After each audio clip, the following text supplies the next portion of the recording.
Oftentimes in sales, the success that we want is limited by the way that we're thinking. In today's episode, we're going to talk about some things that you can do as a leader and as an individual rep to change the way that you're thinking.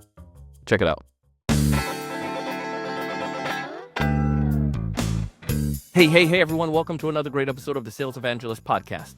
I'm your host, Donald C. Kelly, the Sales Evangelist. And I'm so excited for another great episode. I'm so excited to be here with you today. And on this episode, I'm going to be talking with Benoy Tamang. Now, Benoy is a friend of mine. We got a chance to connect when when we both were part of a judging committee at BYU, Hawaii for a business competition. And it was really cool to get a chance to just watch him and see him. He works so well with startups. And he has exited 7 organizations, like major success, right? And not only has he done that, right now he coaches and leads. He helps founders at companies like the one that you may work for, or the one that you own if you're the founder.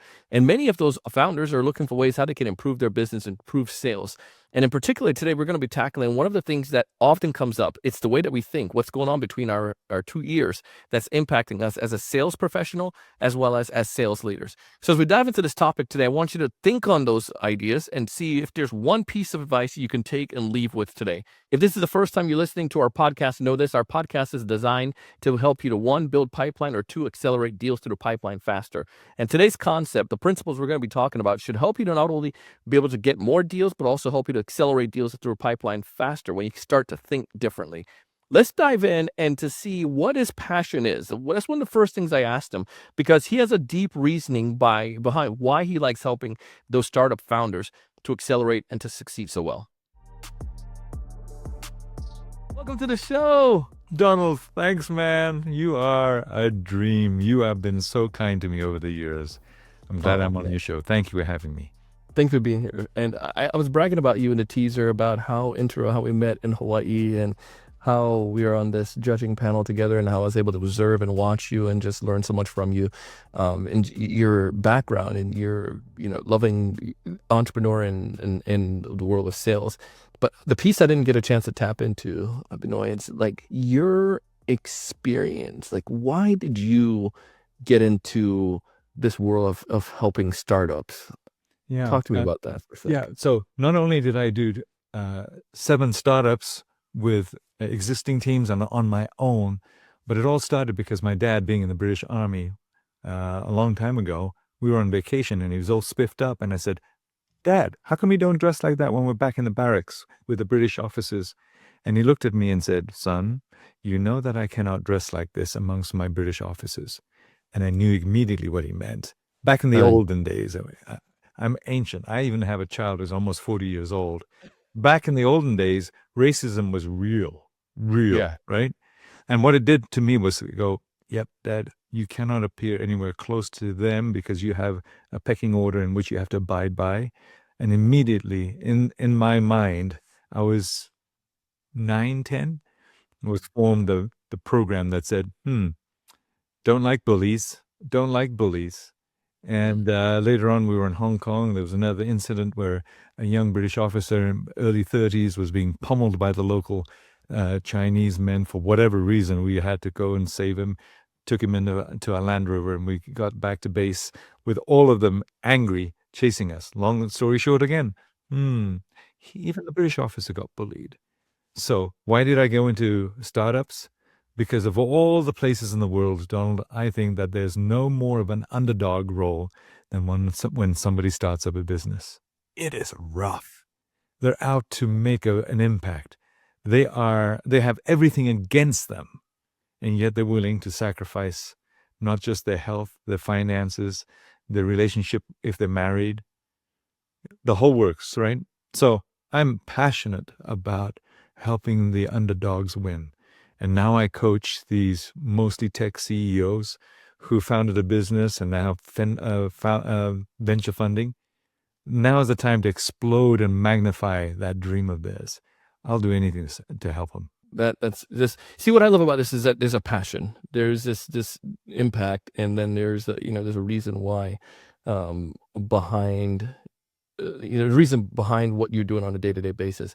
That's not going to accomplish one day. It's not like, hey, I finished this, so I'm done. No. This is I'm helping all the underdogs, and it's a noble cause. So appreciate that.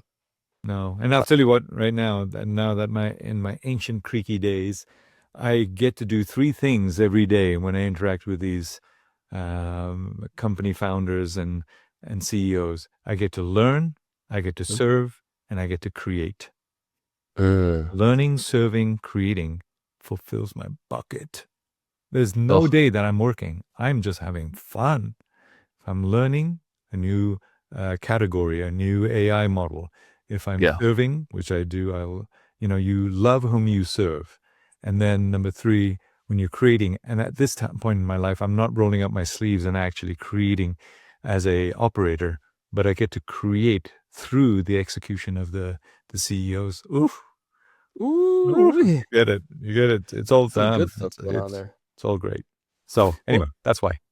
you have a really good way you look at things from your mindset, and I want to tap in on this, like the internal messaging we say to ourselves. You and I had conversations before about how some of these executives, maybe I just landed on 10 million from an investor, and I'm now created a product, and now I'm trying to take this to market and to make more, be successful. But in my mind, I tell myself, well, I'm just an engineer, man, or I'm just a, just Donald. I can't take this to the next level. We have some of those internal self-talk that impact us. Talk to me about that.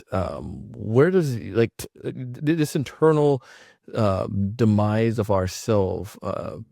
You take it whatever direction, because I know you have so many insights on this. I'll tell you what, the biggest insight I got was from being that person, the one that self-doubted, the one that worried. Every one of my startups, I always use other people's money, OPM, other people's money, right? And so with it came an inordinate amount of stress because I felt like I had to return the money. And then now over time, I look back and go, I made those mistakes, particularly with all of your sales leaders and contributors that are following you, Donald.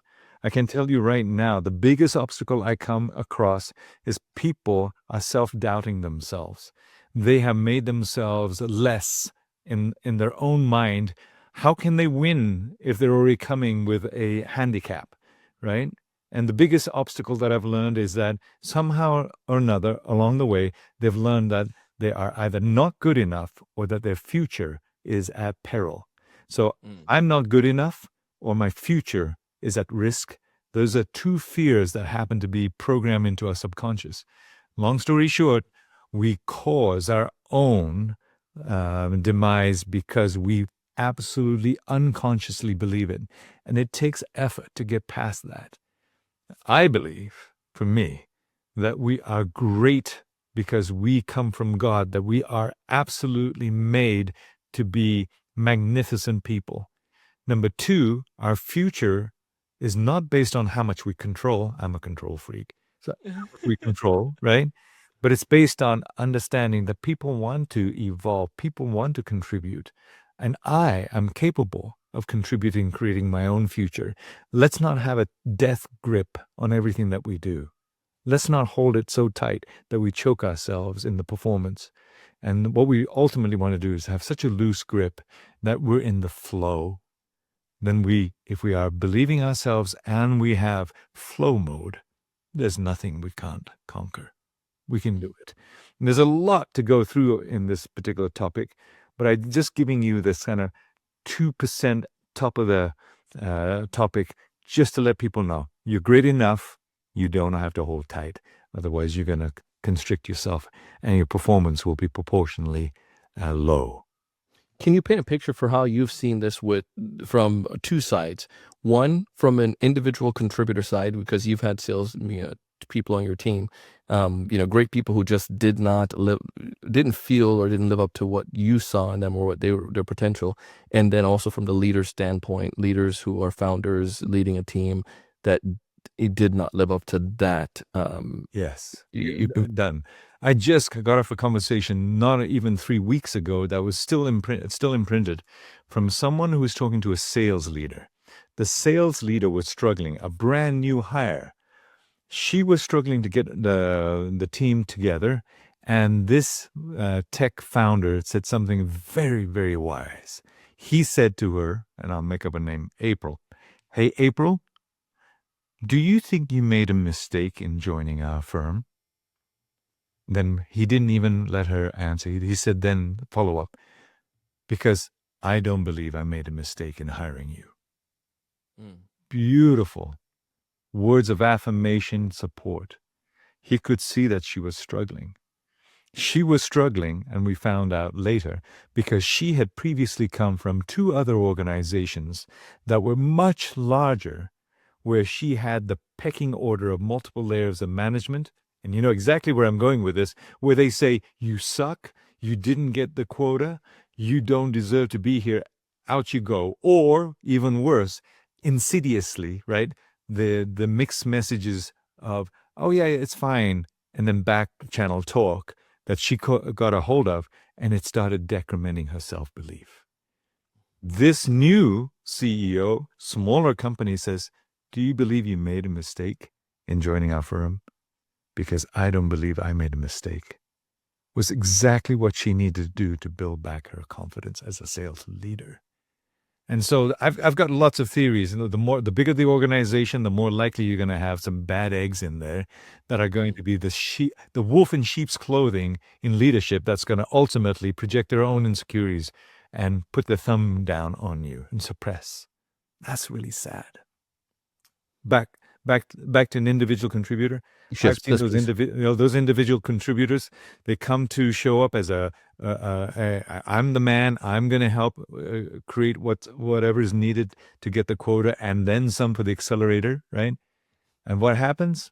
They ultimately have, whether it be parents who were divorced, to a spouse that doesn't believe in them, to they may have their own addictions and health issues. All of these things sap. And that's why I say to any individual, I say, if I'm here to help you, may I first make sure that you are open to us talking about everything in your life, not just what shows up at work when you clock in as the employee, the contributor, the performer, the professional. We need to know, you look like you didn't get any sleep this weekend. What happened to you? How can you show up and perform if you've been out all weekend, right, with other issues keeping you up at night or having too much fun? So all of these things come into play. Yeah. You know, it's very fascinating that you bring up like the individual challenges that this person may have. I think sometimes we feel that because we have stuff going on at home, that's not going to impact us because we can just compartmentalize. But I feel like you're a whole person. Yeah. A sales rep is a sales rep who's also an individual that may Right. have a wife and may have kids and who may have like health issues. Like we are, it's not like you get a clone or like like I haven't watched it, but I've heard about Severance. Like you just it's a whole different program that now you Severance and you're a different person at work. We are who we are, Yeah. and that impact of the way we think ourselves and the way we view ourselves, it's gonna follow us in all of our levels of our titles or roles or performances. Yeah, I can't tell you how many times I've already asked, requested, and recommended that each of these leaders go get a full physical. Full physical. Let me tell you Interesting. three instances. I've had some years here. One turned out to have bipolar schizophrenic tendencies that were undiagnosed. Dude, 2 men, relatively young, and I've heard from the doctor that it's increasing, low testosterone. That's what's going on with you. You're leading the team, but you can't function. You're always yawning, and in the afternoon, everyone knows not to have meetings with you because you can't focus, right? So yes, the whole you is part of the package. You cannot silo and say, no, don't worry about that. No, I can already tell. You can't even look straight, never mind think straight. Your bloodshot eyes. What's going on? You're yawning all the time, right?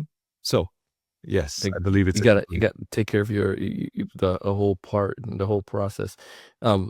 one of the things you mentioned, and that I didn't think about that physical before. So if you're listening to this episode, you're a sales leader, think about that for yourself and also for maybe those on your team.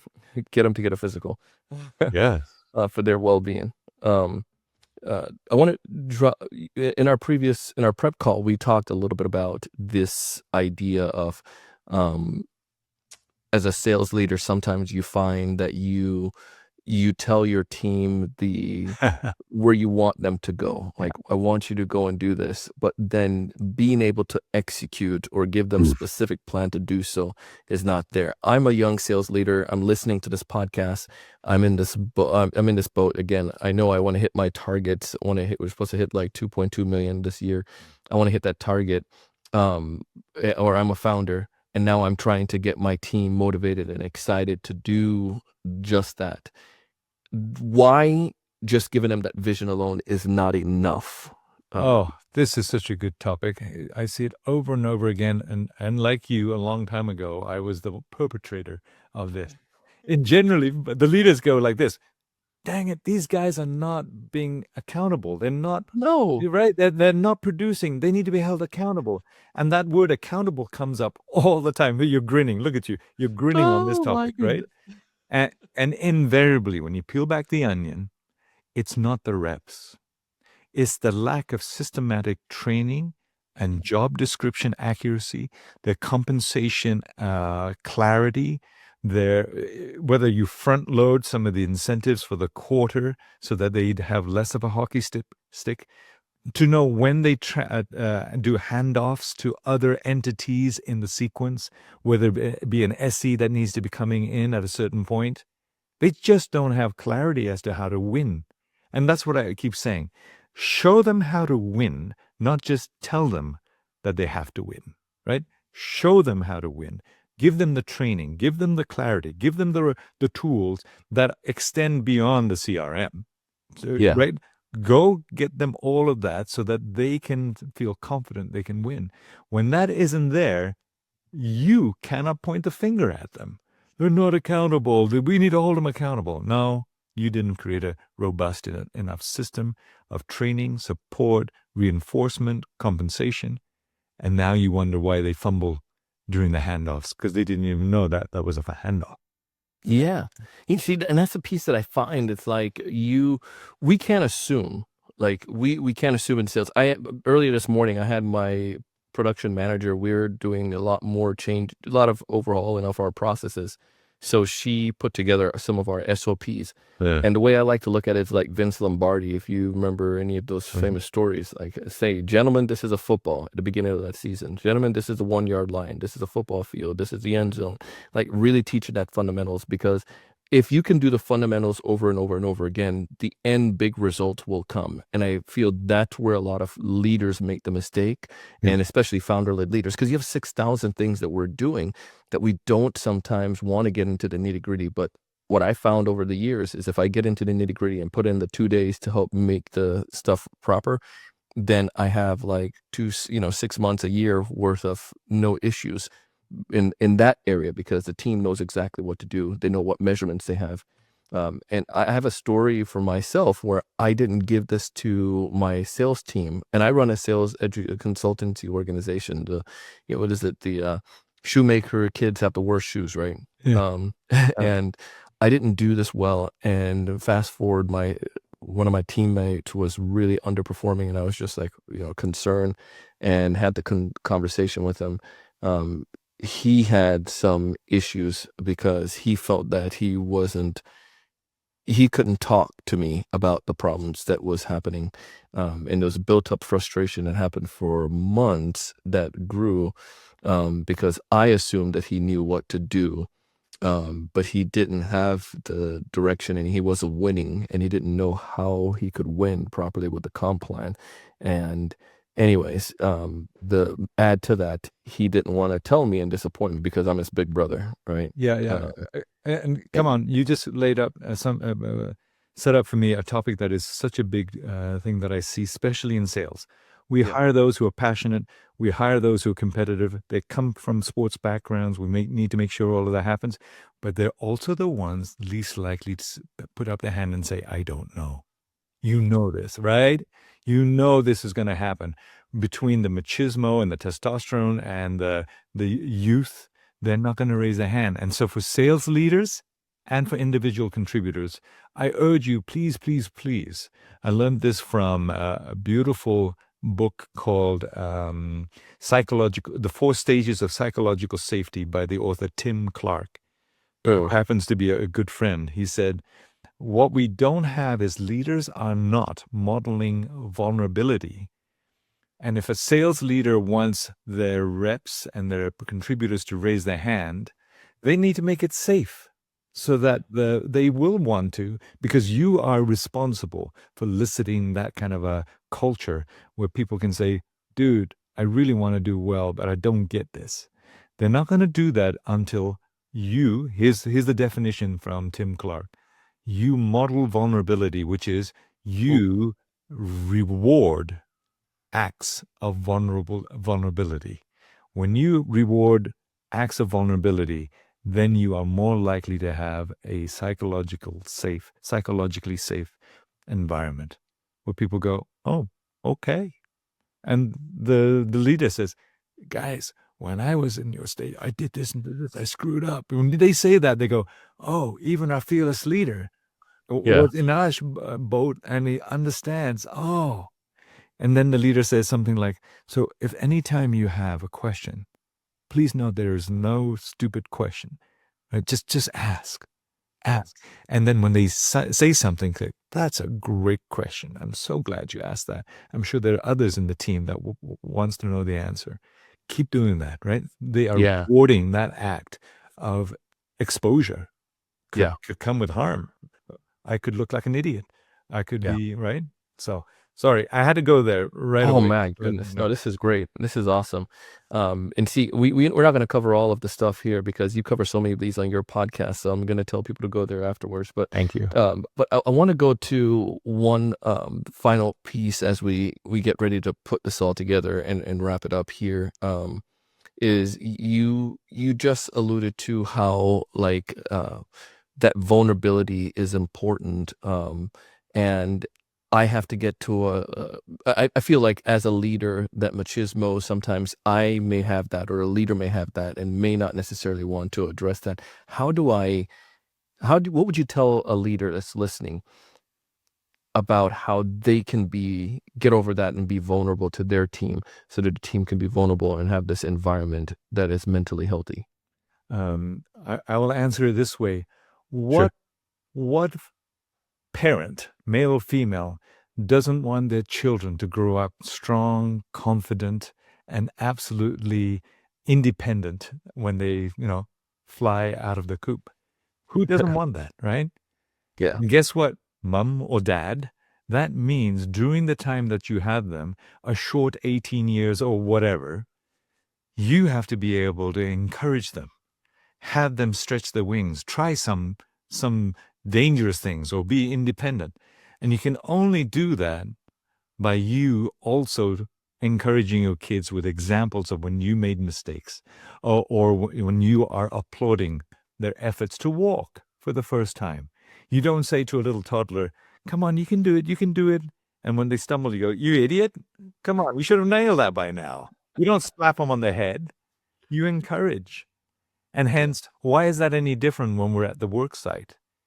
Hey, new rep, I'm glad you're here. I just went and listened to your audio recording of that. May I share something that could help you double your close rate? Because I used to make the mistake myself. You're actively in there as if you were raising your own family saying, I want to support you. May I share some advice and input that could help? Right? And by the way, I do so because I used to screw up all the time, right? Those are the ways in which you absolutely ultimately win. You said, why? How can we teach our leaders to be vulnerable? Who doesn't want to win? If you want to win, then be that much more real. Stop putting on the fake mask. When, you hear in Asia, particularly Japan, where you have to have FaceTime and they don't leave until the boss leaves and all of that. Cut the crap.